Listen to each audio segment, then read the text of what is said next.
Ayan, hello guys, good morning. Actually going noon na siya. So, ang pale ko no, pasensyahan niyo na kasi syempre, ano tayo, real, real na real.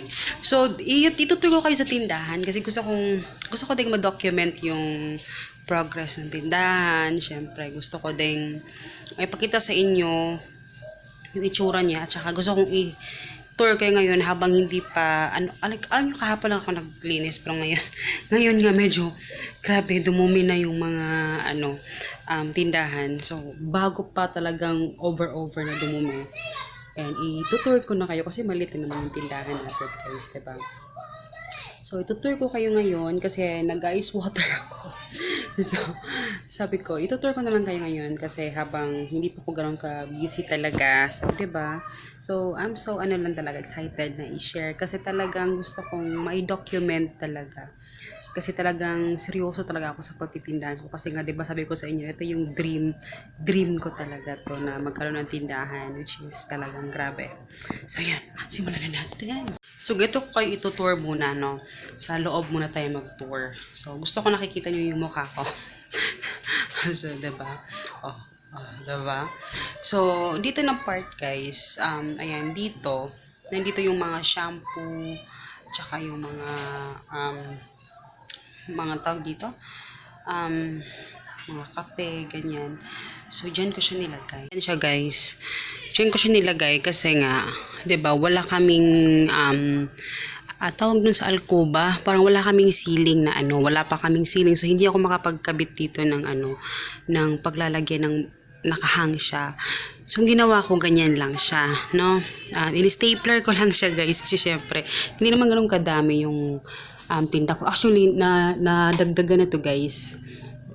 Etong na to. Etong nadagdagan na to. So, sasabihin ko sa inyo mamaya kung magkano yung starting na capital ko na ginamit ko dito.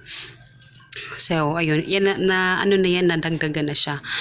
And yung binibili ko na kape, yun talaga yung yung talagang fast moving ba, yung hinahanap lang talaga nila. So yun lang yung binibili ko, syempre.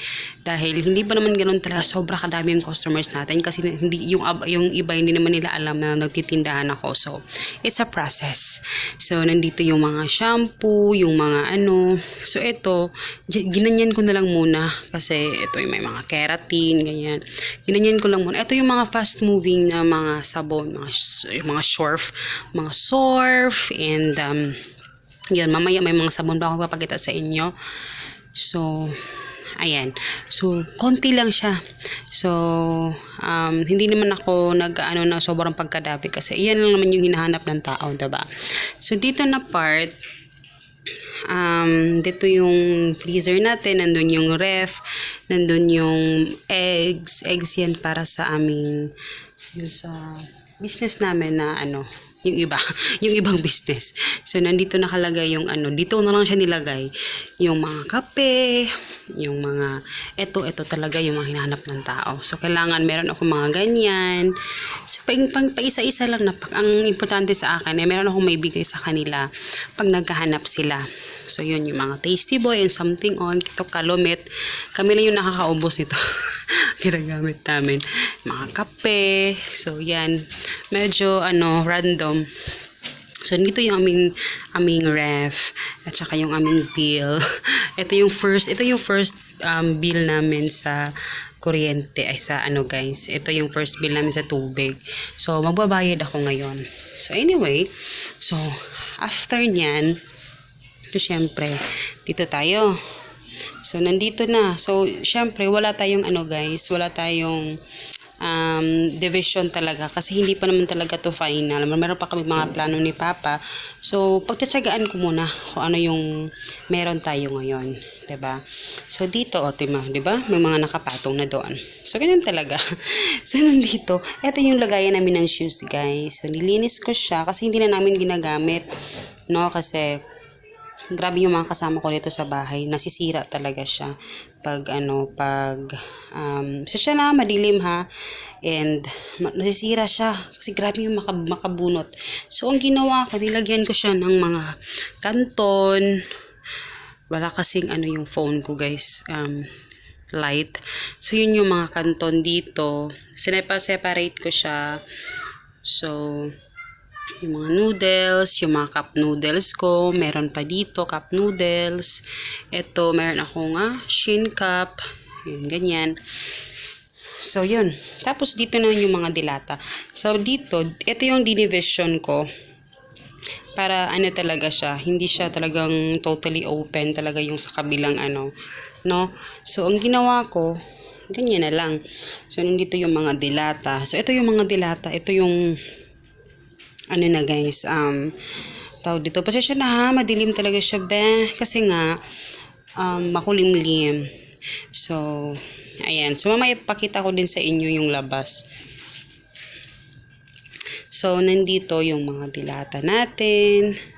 So, may mga pencils and all. So, ayan. Ano yung binibili ko guys?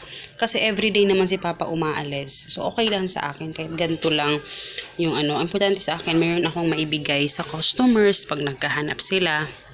So, yung mga bitchin, magic sarap.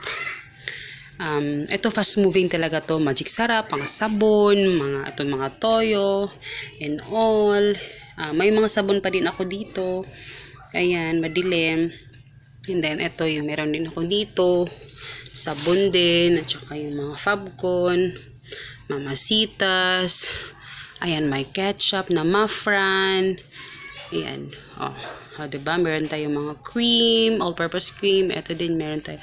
Ito, maraming magic sarap kasi yun yung kailangan ng tao. Yun talaga yung hinahanap nila.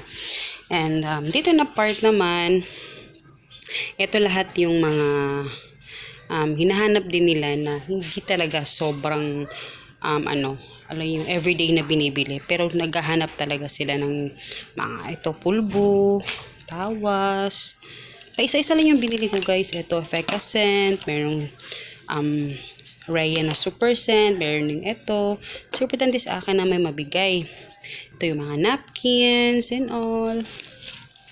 Mga sabon, tissue, mga mga sponge. So, diba? Meron tayong meron dyan. Ito, hinahanap din nila to.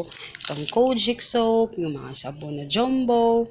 So, yan hinahanap nila lahat yan, yung mga ano. Tapos, ito yung pinaka hinahanap talaga nila, yung kalat. Ito yung hinahanap nila. So, yan.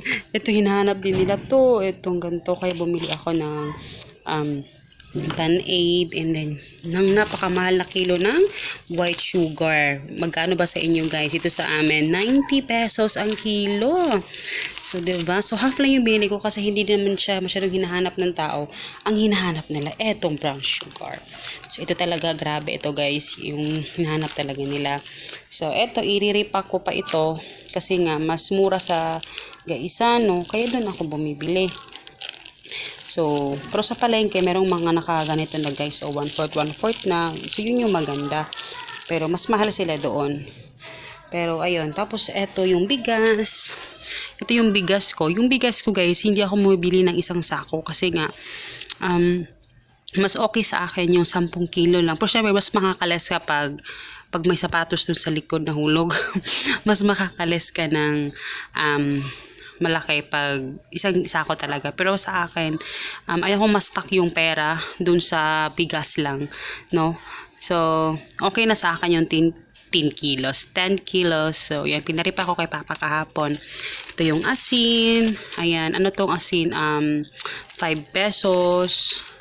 So, ito yung oil. Ito ding oil. Grabe ito guys. Ito din, pareha sila sa sugar, sa brown.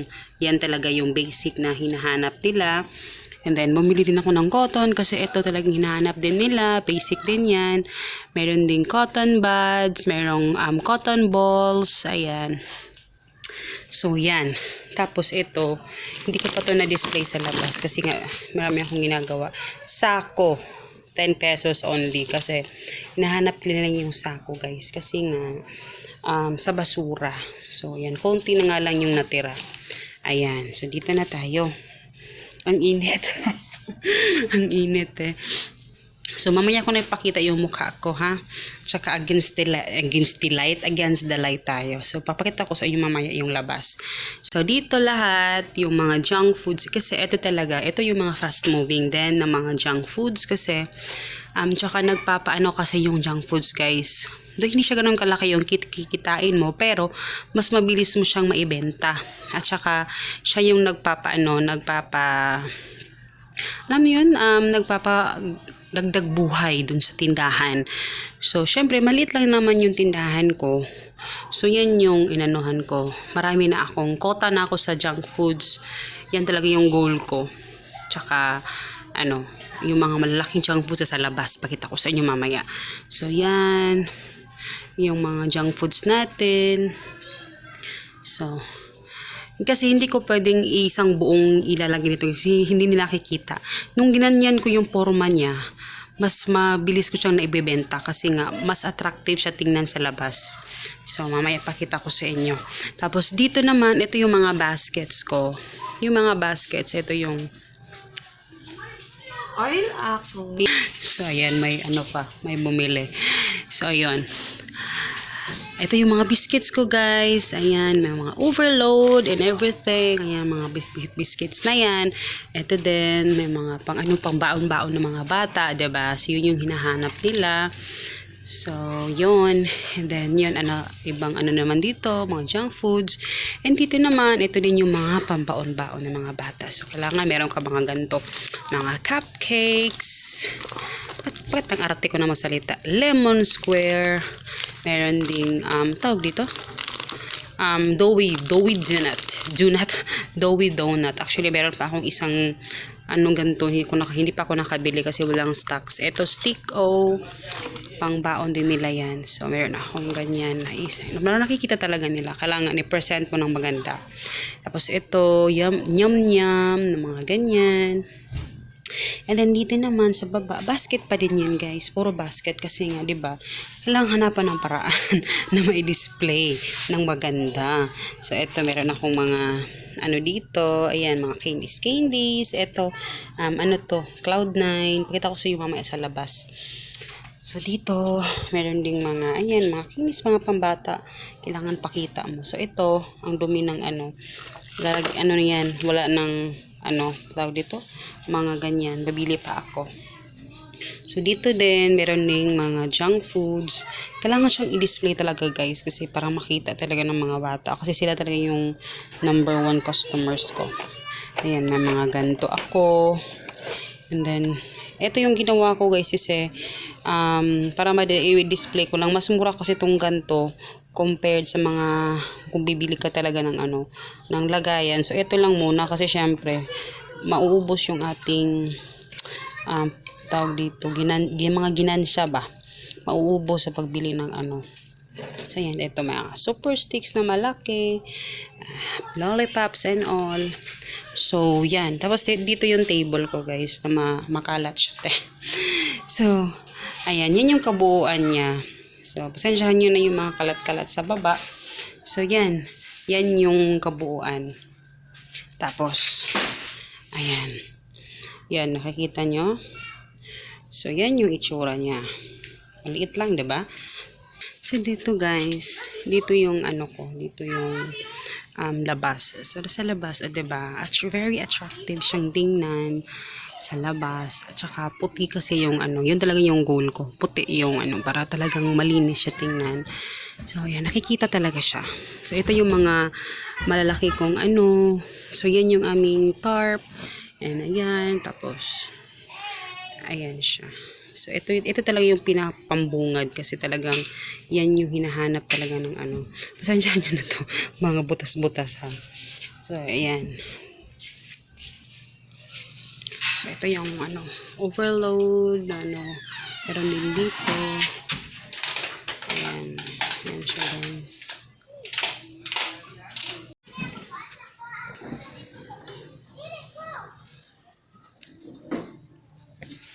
So, ayan siya, guys. So, eto, nilagay ko dito yung kurtina kasi mainit siya.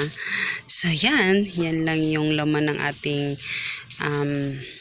tindahan. Ayan guys, ang init. Ang init. So yan, yun lang yung kabuuan ng tindahan natin. Actually, konti lang talaga to, pero carry na kasi nakakapagbigay na ako ng mga gustong bilhin ng mga tao dito sa amin, sa subdivision namin.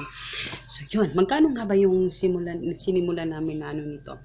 Actually, yung una talaga nito, sabi ko nga sa inyo, diba, ito ay katas ng aking YouTube sahod, diba? Yung aking tindahan. So thankful ako na may naipundar din yung ating, actually may mga napundar din naman tayo sa YouTube, pero syempre ito yung tindahan natin gusto kong alam mo yung ipag-grow. So yung kasi capital ko nito is nasa 8 to 9,000 pesos nung nagsimula yung yung tindahan. So ayun, tapos ayan, okay na siya. 'Di ba? Maganda naman yung kinalabasan yung ating pag-invest ating sahod dito. Hindi naman ganun kalaki yung sahod ko, guys. Alam niyo naman, minsan na lang din ako mag-upload, 'di ba? So, yun. Yan lang yung update ko sa inyo, guys. And mamaya tatry kong pakita talaga sa inyo yung kabuuan ng pag hindi na mainit sa labas kasi mainit pa kasi siya, tapos tatanggalin ko ay iano ko pa yung kurtina dyan. So that's it.